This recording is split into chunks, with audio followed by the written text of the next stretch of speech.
about today is really looking at it from a corporate perspective, from a private sector perspective. What do we do in the area, whether it is specifically related to health literacy versus looking at the holistic approach to health and well-being within a corporation, and share with you some of what we do within Johnson & Johnson globally, why we do what we do, what some of the program we offer, what's our philosophy, what's our outcomes, if we have any, and what are some of the areas we try to explore as we address the population health need of Johnson & Johnson employees.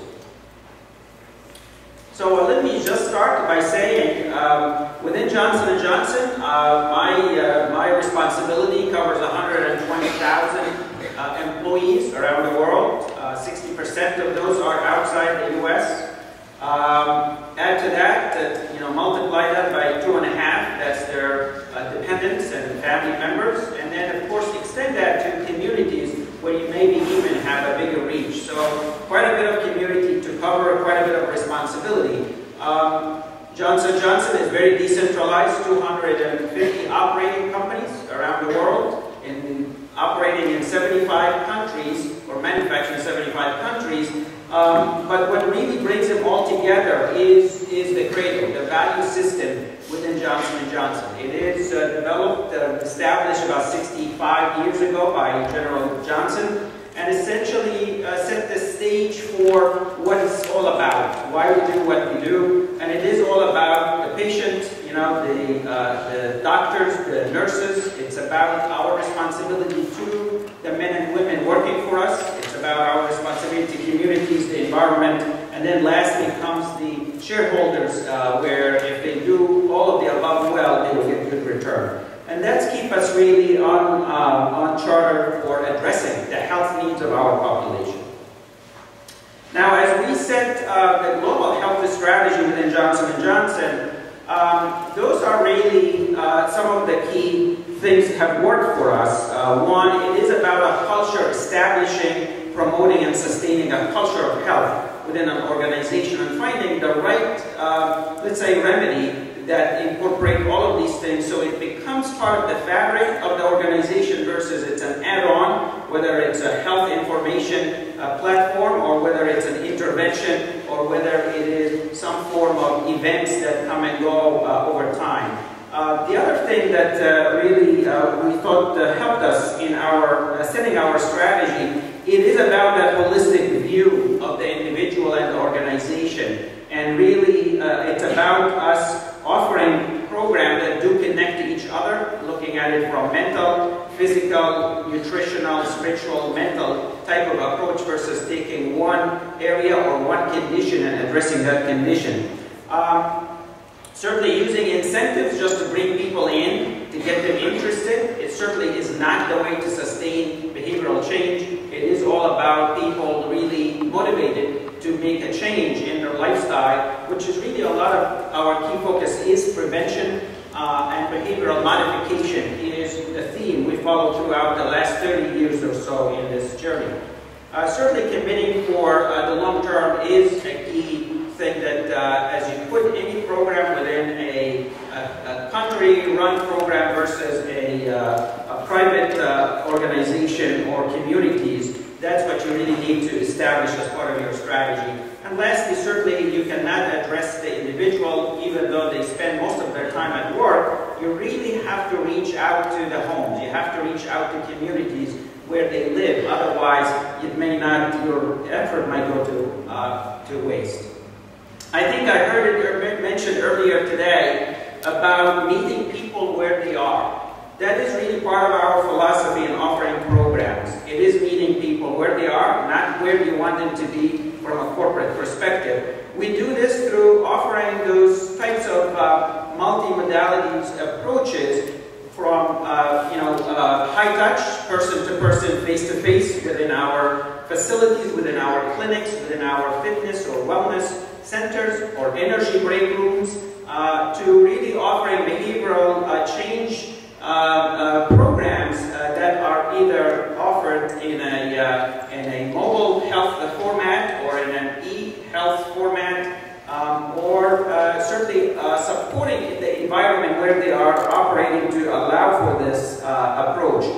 Some of the approach we took here is based on us doing a lot of consumer insights and addressing or learning what are the pain points within corporate health management program, and really circles about issues of engaging the population and getting them to participate, about integrating programs as well as data. It is about making an effective behavioral change in the population, and certainly, as mentioned, outcome measures and then scalability to your entire population. I'm not going to take you through those programs. I'm sure this could take us a couple of days to go through, but just to give you an idea that it is an approach that covers trying to keep the well, addressing the ill and the injured, managing the chronically ill, and also address the high claimant or high cost individuals through this approach we follow. Now, committing for the long term, as Dr. Rassner mentioned earlier this morning, we have actually been successful in incorporating global health goals within our Sustainability Healthy Future 2015 direction. As you can see, there are 3 here. That's the only 3 I was able to get in and get them approved by our executive committee.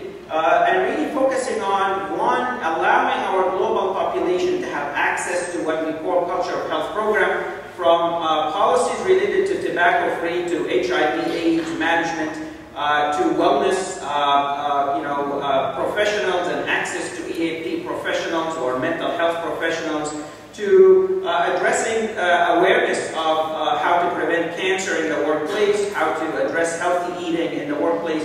All those are under the Culture of Health programs.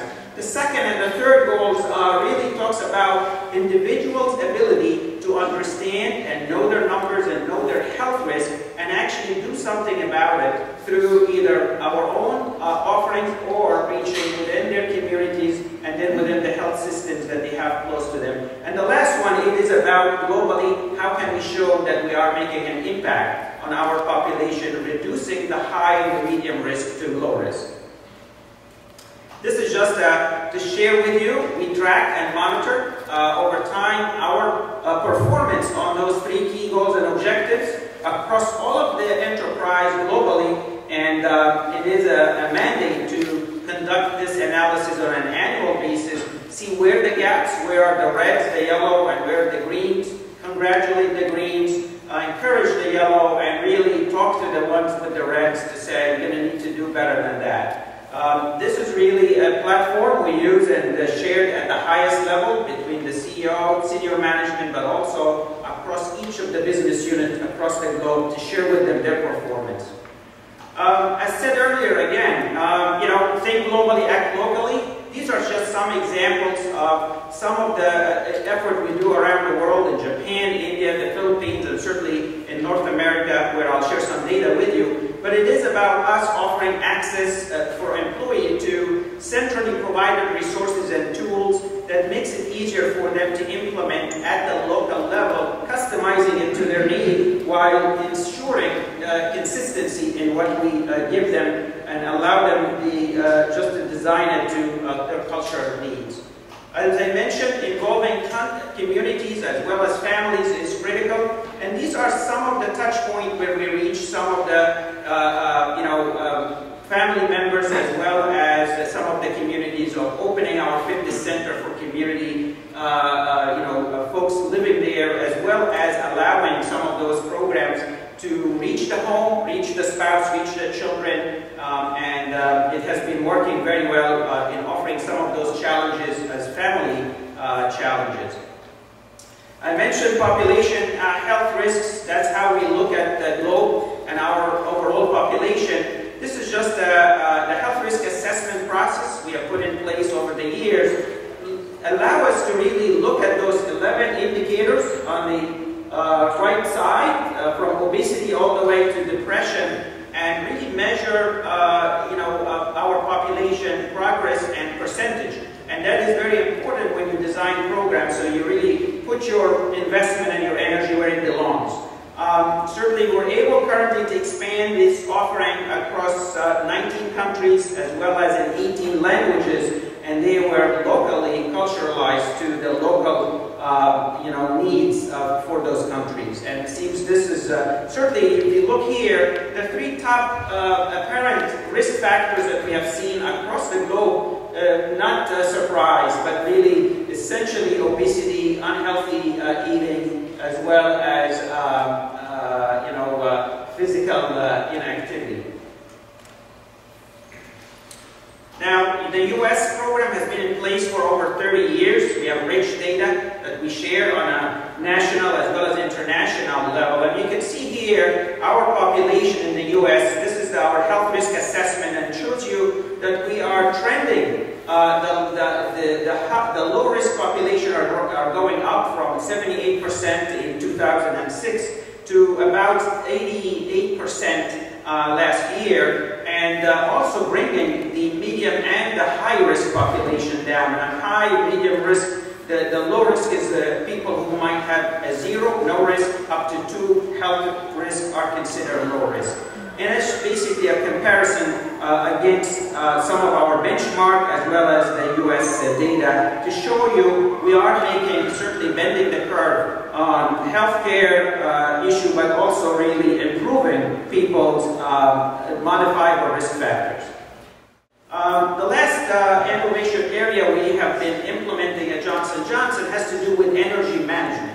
Really addressing energy versus time for our senior leaders as well as all of our employees on 4 dimensions, as I mentioned: nutrition, physically, mentally, and spiritually, and really scaling it up to be launched across the globe. Currently, we reach about 16,000 employees. They go for a training, either a half a day, 1 day, or 2 days, to teach them and take them through the journey of how to expand their energy beyond their current status and how to perform well at home, at work, anywhere. I'm not going to talk about our publication. This is one of several we published last year. This one was in Health Affairs in 2011. Which really talks about a return on investment of having programs for the longest time, and are you able still to achieve better results? And certainly I've been showing a return on investment by doing this of close to $4 for each dollar spent in those programs, as well as saving per employee per year, reduction in the rate of increase of healthcare costs, as well as pharmaceutical for the Johnson & Johnson population in the U.S. There are several other articles, Journal of Occupational Medicine, as well as the Harvard Business Review last year, talking about some of those outcomes. And I would encourage you, if you don't have them, to look at that. So lastly, I want to leave you with these some takeaways. One is I'm really focusing on a culture of health versus purely focusing on health literacy. It needs to be built within a fabric of whether it's policies or processes and or businesses to be able to sustain it for the long term. A really phased approach is critical to successful implementation. We learned that through the years. Setting short and long-term goals is critical. And then really addressing the modifiable, the preventable risk factor in any community or any country will have a significant economic impact at the work site, but also within economies overall. And certainly lastly is that investing in prevention and looking at new health innovation in the area of non-communicable diseases can yield significant economic and social return. I thank you for listening. I know it's a quick run, it's a snapshot, but thank you for the